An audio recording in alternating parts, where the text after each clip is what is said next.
అందరికీ శుభమస్తు. ఇక్కడ మేము ఏం చేస్తున్నాము అంటే పారాయణం అయిపోయిన తర్వాత, సౌందర్యలహరి పారాయణం అయిపోయిన తర్వాత గురుమంత్ర జపం చేస్తున్నాము.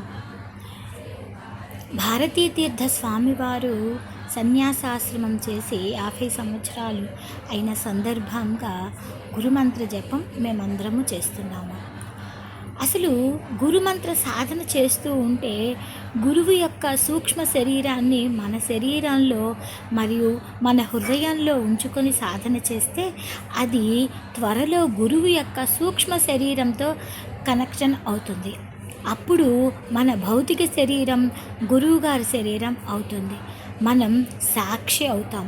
గురుమంత్ర జపం సాధన వలన ఉన్నత స్థితిలో ఉండటం వలన మన యొక్క సూక్ష్మ శరీరము కూడా చాలా శక్తివంతమవుతుందట. చాలా చైతన్యవంతం కూడా అవుతుంది.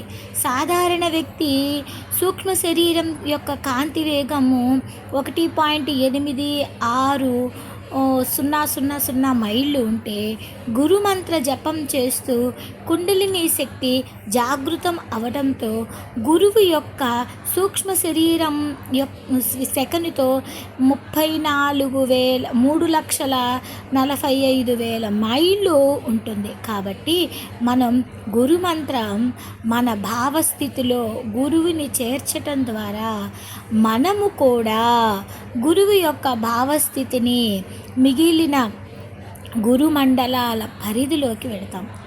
అలానే ఏకలవ్యుడు కూడా తన యొక్క గురువు యొక్క ప్రతిరూపాన్ని తయారు చేసుకొని సాధన చేశాడు. దాంతో తన గురువు యొక్క సూక్ష్మ శరీరంతో కనెక్ట్ అవ్వటం జరిగింది. అందుకనే అర్జునుడు కన్నా గొప్ప విలుకాడు కాగలిగాడు. గురుమంత్రం జపం అనేది మన పూర్వీకులను కూడా మనం సంతృప్తి పరచవచ్చు. కాబట్టి అందరము కూడా శ్రీ భారతీ తీర్థ గురుభ్యో నమః అనే ఈ నామజపాన్ని మేము ఎంతో శ్రద్ధగా భక్తిగా చేస్తున్నాము. మిగతాది మీరు ఆలకించండి.